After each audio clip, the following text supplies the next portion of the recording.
ተብዬዋ አሁን ላይ የሰላምዬን አያት እንግዲህ የግድያ ሙከራ አድርጋባታለች። ምክንያቱም አሁን ላይ ሀናን ብቻ ለምን ትወዳለች? ሀናስ ልጇ በመሆኗ ለምንድን ነው እርግጠኛ የሆነችው? በማለት እንግዲህ በክፋት መነሳሳት አሁን ላይ የሀንችን አያት እንግዲህ የግድያ ሙከራ አድርጋለች። ይህን ስታደርግ ያየው መስፍኔ ደግሞ ከቤት አስመንጥቆ አስወጥቷታል። ከቅናት ተነሳስታ ነው ይህን ነገር ያደረገችው። ምክንያቱም እንግዲህ የሀንቹ አያት ወዲያው እንደመጣች ነበረ ትክክለኛዋ ልጄ ሀና ነች እንጂ እርግብ አይደለችም። ስለዚህ ለብር ብላ የገባችው እሷ ራሷ እርግብ ነች እንጂ ሀና በስነ ስርዓት ያደገች ልጅ እንዲሁም ደግሞ የኔ በመጀመሪያ የማቃት ሀሴት እሷ ነች።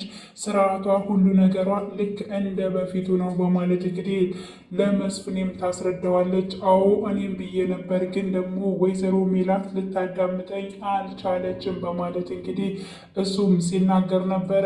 ስለዚህ የልጅን ነገር ለእኔ ተወው፣ እኔ ሁሉን ነገር አስተካክለዋለሁ እና ትክክለኛዋ ሀሴት ግን ራሷ ሀና ነች፣ የሚረዳት ስላጣ ነው እንጂ በማለት እጅግ በጣም ስትናገር ነበር። እንግዲህ ሰላምዬም የዶክተሩን ነገር እሷ እየተከታተለችው ትገኛለች። ምክንያቱም እንግዲህ ኖላዊ ይሄን ያክል ገንዘብ እንዴት ሊጨምር ይችላል የእሱ ሕክምና በማለት እንግዲህ ከዶክተሩ ሊሆን ይችላል፣ ይሄን ብር ከማየ ሊበላ ፈልጎ ሊሆን ይችላል በማለት እሷም እየተከታተለችው ከአሴር ጋር ይገኛሉ። ስለዚህ ዶክተሩ በቅርብ ጊዜ ይጋለጣል ብዬ ተስፋ አደርጋለሁ። ወይዘሮ ባዩሽም አሁን ላይ ያሰበችው ነገር እንግዲህ ይህ የተሳካላት መስሏት ነበር፣ ግን ደግሞ ከሽፎባታል። ምክንያቱም እንግዲህ እርግብ ጸባዩን አስተካክላ እንድትቀጥል እንዲሁም አስጠንቅቃ ነግራት ነበር፣ ግን ደግሞ አሁን ላይ ስህተት ሰርታለች። እንዲሁም ሀናንም እየተቆጣቻት ትገኝ ነበር። በቁምሽ የማላጠፋሽ እኔ በቁምሽ እንድትሰቃይ ስለምፈልግ ነው፣ አልገልሽም። ስለዚህ ቁመሽ እንድትሰቃይ እፈልጋለሁ በማለት እንግዲህ እንደዛ ተቻት ልታጠፋት እንደፈለገች እንግዲህ በባለፈው ፓርት ላይ አይተን ነበር። አሁን ላይ እንግዲህ በይፋ ጀምረዋለች።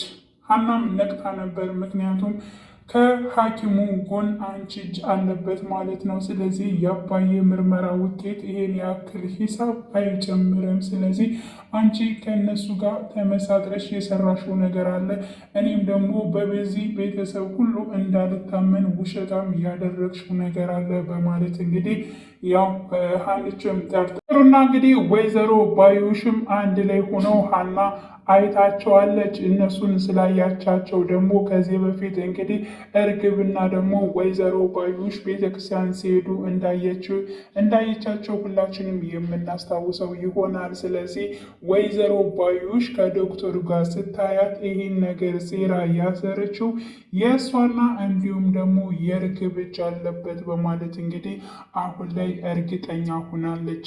ስለዚህ ቀጣይ ምን ትወስናለች? ምን ማድረግስ ትችላለች? ወይዘሮ ሜላትስ ይህን ነገር ብታሳውቃት ጓደኛዋ በዚህ ልክ እንደዚህ አይነት ተንከሴ ስራ እንደምትሰራ ልትረዳ ትችላለች? ወይስ ደግሞ አሁንም እንግዲህ ሀናን ውሸታም አድርጋ ተቆጥራታለች? በነገራችን ላይ አሁን ላይ ወይዘሮ ሜላት ሀና ምን ትበላት ምንም ልሰማት አልቻለችም። ምክንያቱም ያው እሷ ልጇን እንዳገኘች ሙሉ በሙሉ ስለምታውቅ ማለት ነው። እና ሌላ ያው ሀና ታጭበረብረኛለች ወይንም ደግሞ እንዲህ አባቷን ያለ ምንም ነገር ይሄን ሁሉ ብል አውጥቼ ስለሰጠዋት አሁንም ደግሞ ከኔ ለመጠቀም ስለፈለገች ነው የሚል ሀሳብ ነው ጭንቅላቷ ላይ የሚመጣባት ማለት ነው። እና ወይዘሮ ሜላት ባትረዳትም መስፍኔ እንዲሁም ደግሞ የሀንቹ አያት ተረድታታለች። እንዲሁም ሰላምም ከጎኗ ነው፣ ምናሴም ከጎኗ ስለሆነ ሀና አሁን ላይም ታሸንፋለች። ውድ የቻናሌ ተከታታዮች ቤተሰቦች በያላችሁበት ሰላማችሁ ይብዛልኝ። መልካም ጊዜ ተመኘውላችሁ።